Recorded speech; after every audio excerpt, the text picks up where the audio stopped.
Sorry about that, guys. Hello, everyone. This is the East Coast Economic Update for October the 13th, 2010. Amazing. 2 days in a row. Just some stuff that I want to throw at you. I would like to thank Agrippa's Notebook for sending me this. This is an article which basically goes a breakdown of what was going on the Charlie Rose show between Tim Geithner, Charlie Rose, and it looks like even Karl Rove has is interviewed about the housing crisis and how it's bad that the foreclosures have been seized, so we need to fix the problem. This goes off of what I had said yesterday, and also very interesting that he also indicated in a roundabout way that we're going to get at least by next year 3% GDP.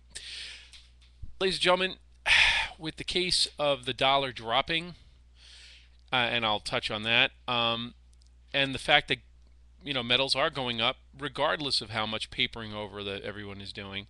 The only way we're going to get a 3% increase in GDP is if we have a hyperinflationary inflation of almost triple that. And that is scientifically proven. When you hyperinflate the currency and hyperinflation has been going on in a slow burn for about 30 years. If anybody who's been alive for at least 40 years or longer realizes that what they made 10 years ago doesn't even come close with the increases that they've been given over those 10 years of work. Between 2000 and 2010, people's salaries have increased on average between 1 and 2% per year, and inflation, real inflation, has been going up closer to probably 7 and 8, and I'm being generous, percent a year. So obviously we're being basically stripped of our wealth, and even though we're making more money, quote unquote, um, we're making less and less and less, and it's harder to make ends meet because our expenses have gone up.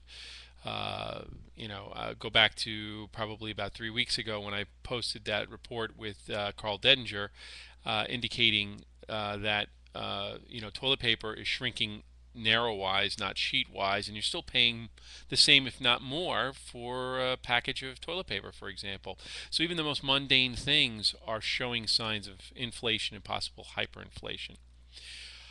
So I leave the Mark Halprin article here. I also want to point out, going off of the dollar is getting so bad that the loonie, the Canadian dollar currency, is showing parity and exceeding that parity. And it's been a neck and neck race between the Canadian dollar and the United States dollar, which tells you a lot. Only 10 years ago, maybe even less,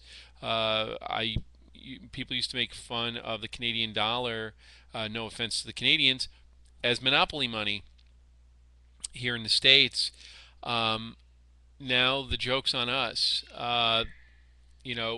With the slow rise, and you can see with silver going over $23 an ounce, where it really in reality should be closer to $50, $60 an ounce, and with gold exceeding, at one point had exceeded $1,400 an ounce, and now is riding between 1350 and 1360. There is no question.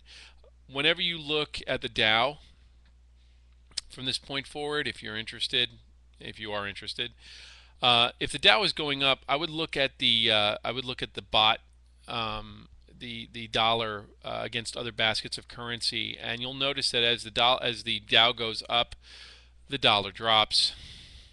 And right now the dollar is around 77, 76 bips, 0.76, against other baskets of currency, and yet the Dow is around 11,000. It's not based on earnings.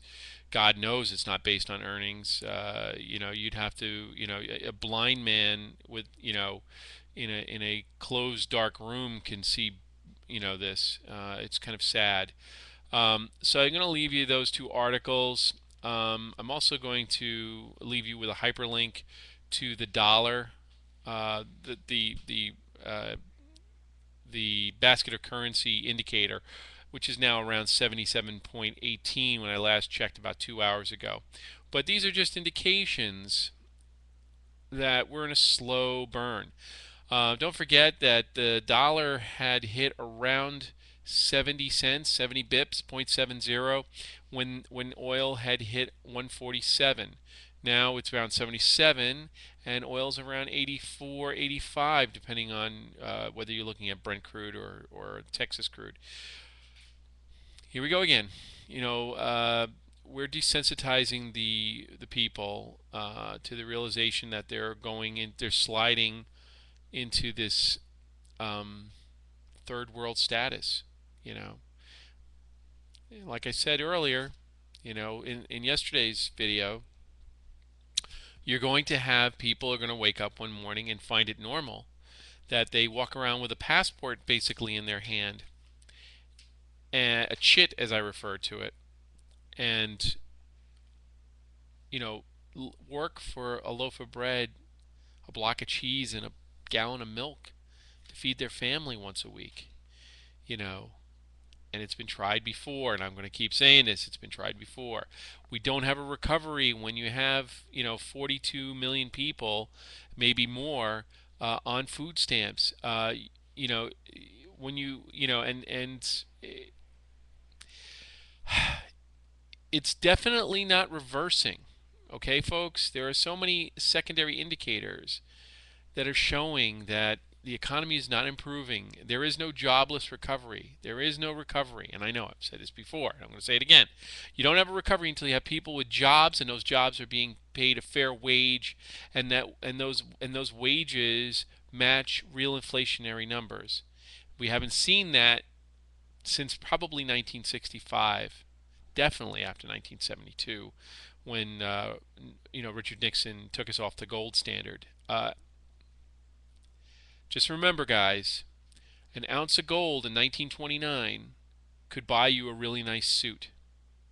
In 2010, that same amount of money that you get for an ounce of gold will also get you a really nice, expensive suit. Same amount of gold, 80 years, 70, 80 years later, same quality suit. You know, there's a reason why gold is going up. There's a reason why the dollar is dropping.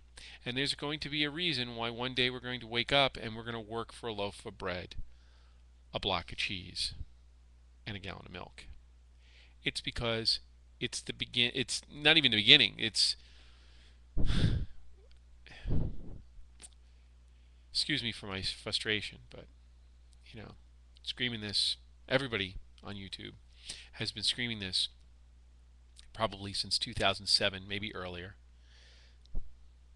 If you haven't figured it out by now, hope you like cheese. Peace.